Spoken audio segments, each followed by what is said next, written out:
Hello, fellow acupuncturists. I'm Dr. Michael Corradino, the president and creator of the Neuropuncture acupuncture system. And I'm going to give you some of our nice neuropuncture clinical pearls here. And I hope this helps you with your clinical practice and for further hands-on training and more advanced work and really how to really master the pantheon and neuromodulation of your patient's nervous system.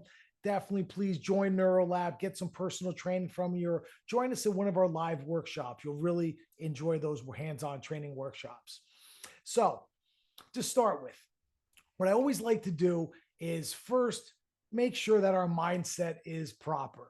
And what does that mean? That means that whenever we are going to be using our Pantheon or any FDA approved electroacupuncture device, what is this doing again? This is not tonifying, it's not sedating, it's neuromodulating our patient's nervous system. It's changing the polarization of those neurons. Now, we don't have to be so emphasized or caught on the particular neuron that we're stimulating that's going to be terminating somewhere specific, unless that happens to be the neuron that's damaged. What I mean by that is that if we're treating like carpal tunnel syndrome, then yes, the median nerve is the nerve. We're going to be really adjusting that polarization and affecting that nerve. But if I'm needling, let's say, LI4, Hagu, and I E-stem it, yes, the superficial radial nerve will be polarized because it's transmitting a signal, but my emphasis isn't on the superficial radial nerve. It's more of where this is going to terminate in the brain and its impact on the brain.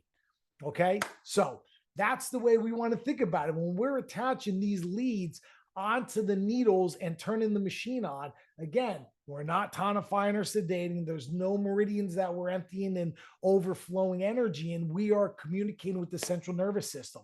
And the best way and the clearer that communication is, the better we're going to be able to affect our patient's nervous system properly and correct their pathology. So the theory and the mindset is neuromodulation. That's very important, not meridian theory. Two, this is very important, right? I always talk about this knob right here, the intensity knobs. The clinical pearl for that is this. There is no secret to that. You just have to have the experience. So and then sometimes in one workshop, practitioners will master that in one workshop.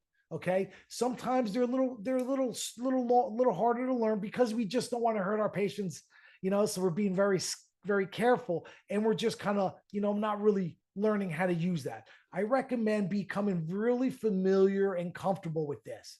The better you can work this machine and this intensity knob, which is we call the Da Chi knob, right? Why do we call it the Da Chi knob? So that we turn this up. What's the number they need to meet? Doesn't matter. It's Da Chi, comfortably strong, right? So it doesn't matter. As long as they feel it and it's comfortably strong without causing stress, it's terminating on the brain, it's doing what we want it to do, and it's not going to have an adverse effect.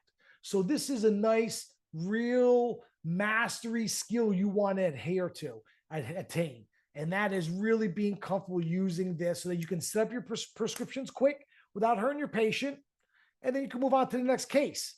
Now, another little clinical pearls I suggest throughout the treatment. If you put the E-stem machine on in the beginning, you get them all comfortable at 2, that's good. You walk out, come back in 10, 15 minutes, see how they're doing. Maybe they don't feel it anymore. Okay, let me turn it up again. Oh, now I feel it again, doc. Great, right there. Perfect. Then leave, go check on another patient. And then you come back in just before you pull the needles. Do you still feel it? It's still a little low on the right. Turn it up. Perfect. Excellent. Let it sit. And then when you're done, like I always suggest, when you're done with the treatment, just come in and then just turn it off. That'll shut off the machine. Then you could turn all the switches off and unplug them and detach the needles. Okay. But get real comfortable with that Da Chi knob. Okay. That's really important. Another clinical pearl. What about red and black leads? We've heard that before so much. I don't know, when I went through school, I was told some very wrong and inappropriate ideas about what these two can do.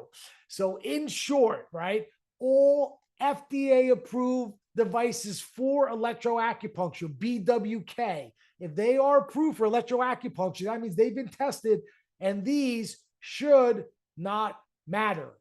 What? Yes. Red or black lead does not matter because it's biphasic. So the electrons will jump from one lead to the other without causing electrolysis. So what I do is I just keep it for aesthetics. Maybe all the black in the center and the red on the outside, or maybe red in the center and the black leads on the outside.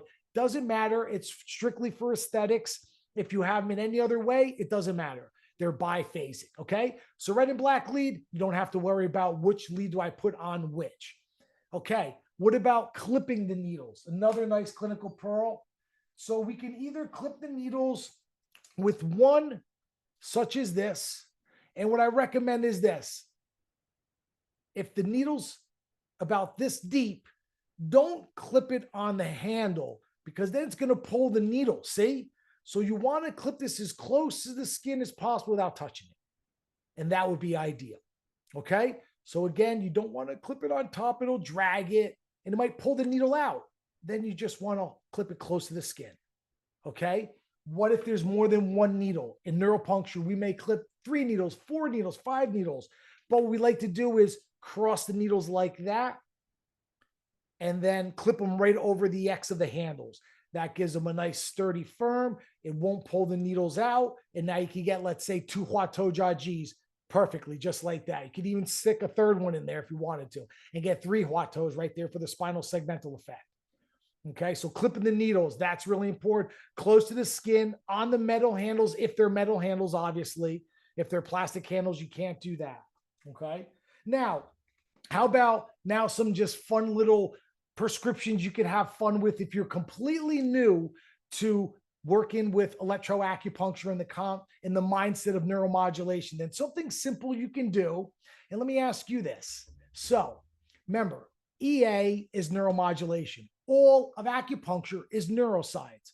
What does that mean? Well, in the Ling Shu, they mentioned the Da Qi sensation, the phenomenon about like over 130 times, I think. Why is that? That is a strong indicator that when the Da Qi sensation is obtained, a successful treatment will be rendered. Okay, so Da Qi can only be obtained when those afferent fibers were stimulated at the point distally, but then terminated centrally.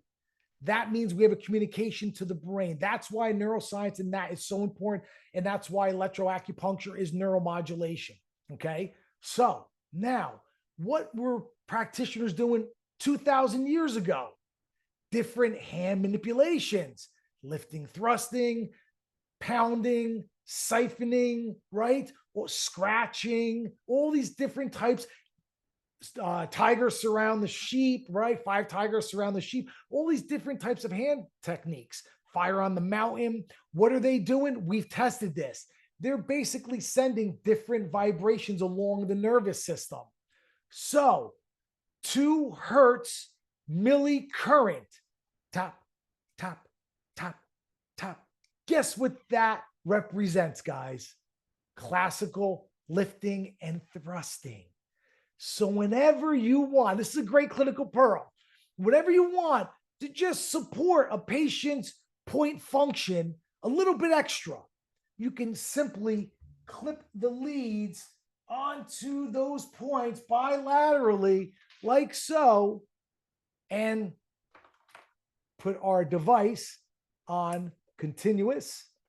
You could put it for 30 minutes. You would put it on 2 and that's it. And then you would clip the lead in the millicurrent position, clip it on both points, and then that would be like lifting and thrusting on those points throughout the treatment.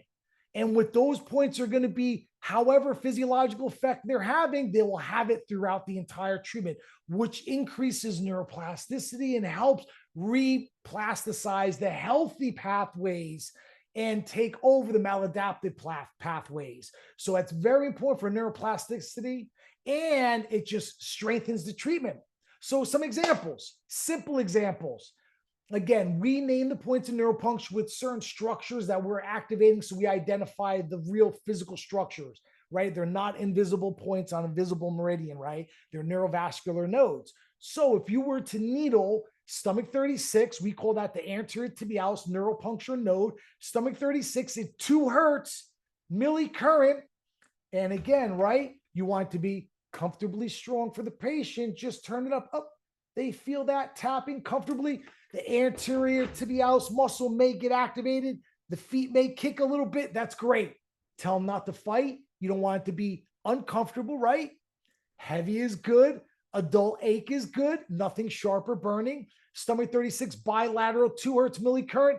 That has a profound effect on the nervous system and the gut health, guys. It actually helps with hepatic and pancreatic digestive enzyme release and manufacture. It also helps with gut motility for constipation, and it helps with a lot of endogenous opioids for pain and for brain health. So that 1 point, stomach 36 does have a profound effect. Lifting and thrusting, 2 hertz millicurrent, simple. How about on spleen 6? We call that the tibial neuropuncture node, because when you needle spleen 6, if the patient feels that, it traveled along the tibial nerve into the sacral lumbar plexus, up the spine, into the brain. So we needle spleen 6, the tibial neuropuncture node, at 2 hertz millicurrent. What is spleen 6? San Yin Jiao. Great for what? Classically, always great for women's health. Well, it does. In neuropuncture, we say tickle the pituitary. And it's great for neuroendocrine support, infertility, migraines, PMS, a lot of women's health disorders. Fantastic. 2 hertz millicurrent. It'll neuroregulate and modulate that back into health. Fantastic. Simple prescriptions right there. I'm going to give you another great one. Very nice, a little more complicated, but again, very safe and easy. Yin Tong to do 20. Yin Tong to do 20. Clip on the leads, 2 hertz millicurrent. So again, we would be putting this on 2 hertz millicurrent, and the millicurrent would be the top bar. Increase so the patient feels that. That is a fantastic, simple little prescription there that targets the dopamine D1 prefrontal cortex receptors, the 5-HTP of hypothalamus for serotonin, plus BDNF and GDNF, brain derivative neurotropic factors, and glia cell derivative neurotropic factors. Great for brain health, brain fog, COVID brain fog, neurodegenerative diseases, depression. Enjoy. Hope you enjoyed those clinical pearls. If you want to learn more advanced work and how to neuromodulate your patient's nervous system back into health using electroacupuncture, FDA approved Pantheon devices, please come search us out in Neuropuncture. We have hands-on training, NeuroLab online training, and a lot more to share with you. Thank you. Take care.